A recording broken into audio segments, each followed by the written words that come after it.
Hello Tubesters, it's Gav and welcome to another one of my videos. Today we're looking at these 15mm English Civil War metal figures, and they're from Steel Fist Miniatures. I bought these myself. I've got no connection to Steel Fist. I just have been impressed with these figures, and it's something I'll build on over time.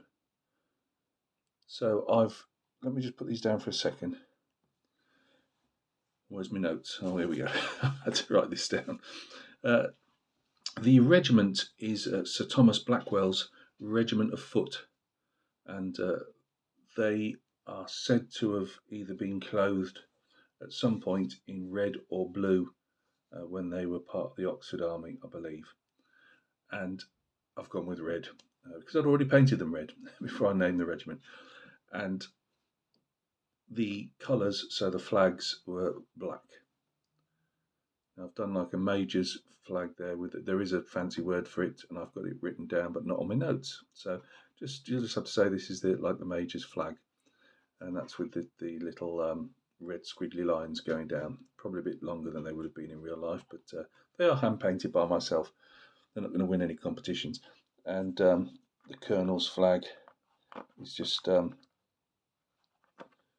obviously St George's cross in the corner, and just a plain black flag. And then all the companies would have had their own as well. So what I've done with these little chaps, I've put two drummers with them. They came as a unit, and I can't remember if they had a drummer with them or not. So what you'd normally do is with some of the packs is buy a pack of shot and a pack of pike and a pack of command. And the way I'm working it, they should furnish two regiments. However, this one was a trial buy, and I just saw that as a pre-done unit more or less, and they're in what they call the Oxford uniform. So the King Charles I, and he, while he was in Oxford, procured a certain amount of uniforms for the regiments around him at the time, and a lot of them had these Montero caps. So these like soft caps that they're wearing. The command element that I bought as a separate pack, they've got a commander, which I'll show you in a minute, with a Montero on and a feathering. But they're there to furnish commanders for different units. So the other two have got like the broad brim felt hats, and I just thought, well, as officers, they can make that call if they want to. Given this officer a bit of white around the edges and that, some white tape that's been sewn on. I've given just a couple of, I don't know if there is any in this particular unit. I have done a couple of different coloured trousers just to do a bit of variation. And the reds, I've given more or less 3 or 4 different types of reds. So a more colder magenta, dark magenta in some of them, and warmer up with oranges, and just to give them a bit of a difference. The Monteros I've noticed with the reenactors as well. They had different turn-ups at the front that they could turn it up, and there'd be a different colour underneath. So I went with blue with this for these guys. I did start off. There might even be a couple with white because we'd start off doing white, and then I saw the blue, and I thought, oh, on my palette already, and I thought, no, they look all right. So obviously they're in marching, going forwards type of pose.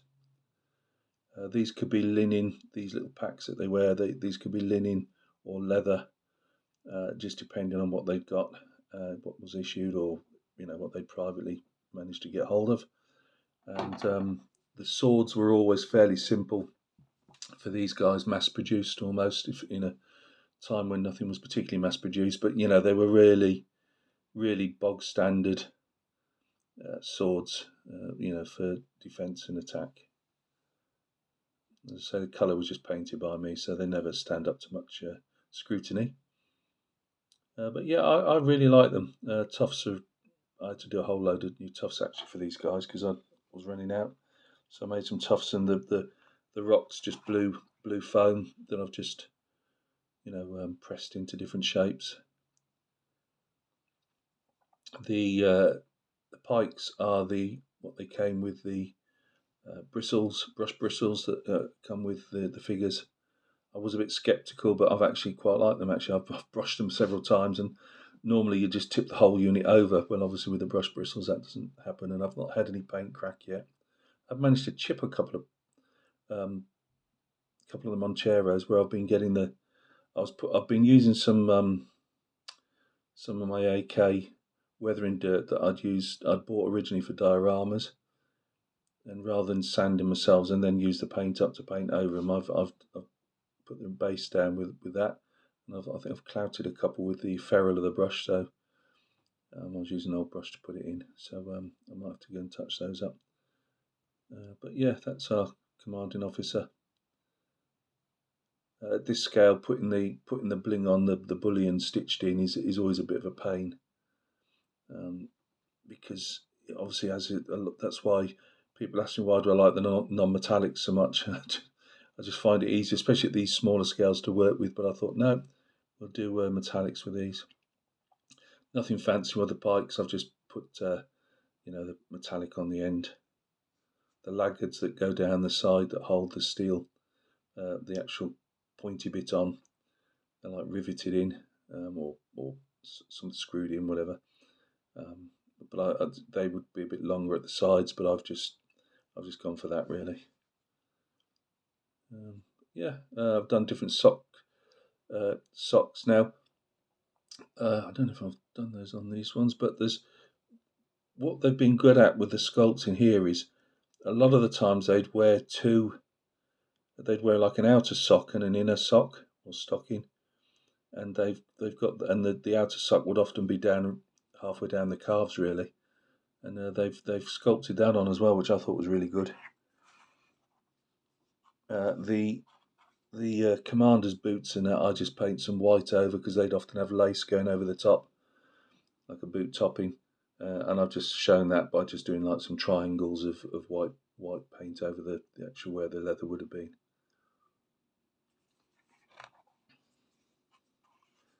The staffs for the colours. That's the only thing I haven't done on these yet.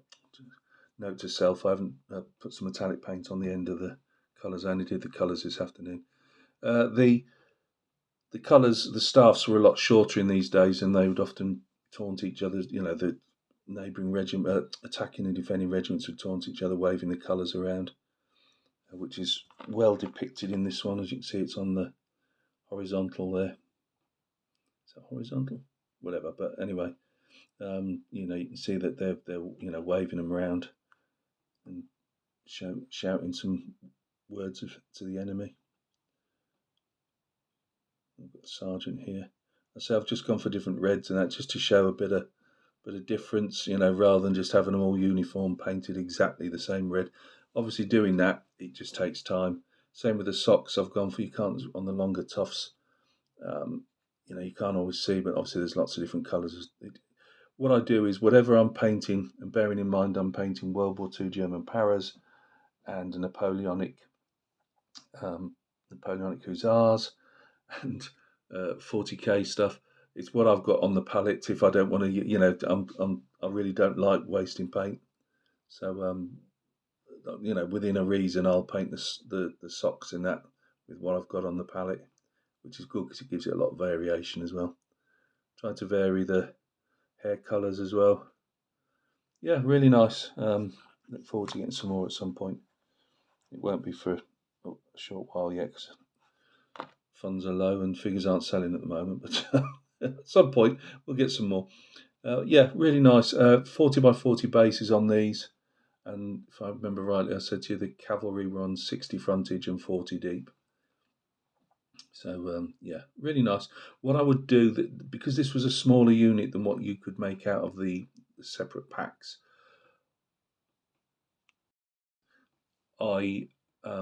what I'll do is with the musketeers is I will add one. I'll do 3 ranks, and I'll make them the same as the pike. I know they probably might have been. I can't remember if they said now it was two to shot to a pikeman. I can't. There's no fixed thing because everything, literally, units would dissolve from like 3, 4, 5, 6, 700 men, 1,000 men down to 50 to 200 in no time, just through disease and desertion and battlefield casualties.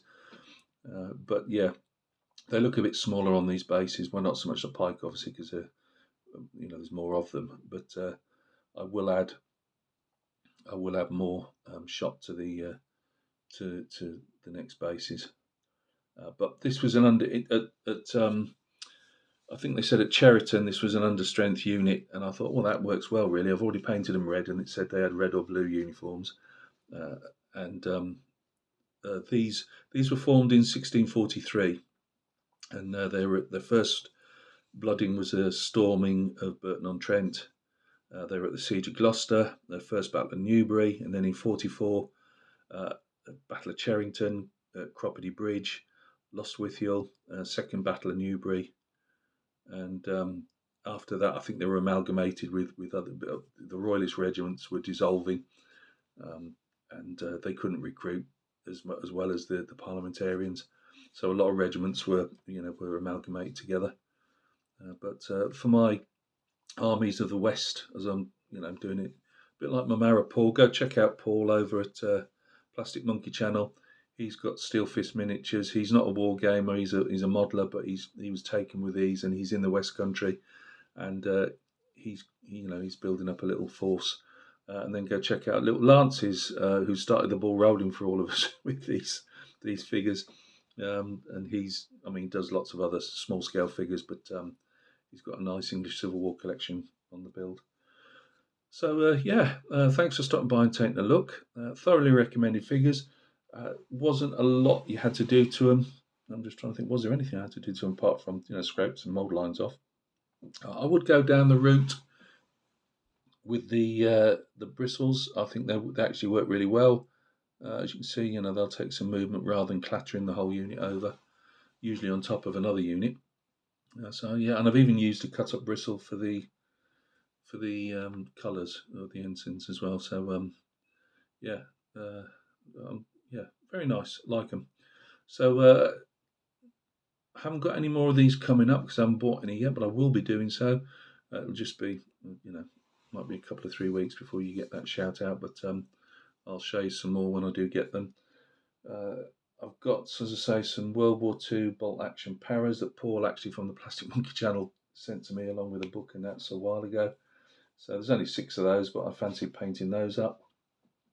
The Hussars, the next 4 Hussars, I've just got to paint the flesh and a couple of bits and pieces, and I'll have those up for a show. And I've got a couple of 40k stuff which I'm putting on my Gav Paints Warhammer channel. So that's it for now. Nothing more to show. It's not been a lot of videos, only because I've got like 4 projects on the go, and I'm jumping between them. Nothing's getting to a stage until these guys were done where I've got anything to show without just I'm not going to make videos for the sake of it. There might be some other bits and pieces coming up as well over the next week or 2. I've got the Oiran bust to show at some stage. I keep meaning to get that out of the cabinet, and it's just a bit of a pain, but I will get that out and make a video of that as well, because that's on the plinth and stuff. So anyway, look after yourselves. I'm waffling, and we'll catch each other soon on another video.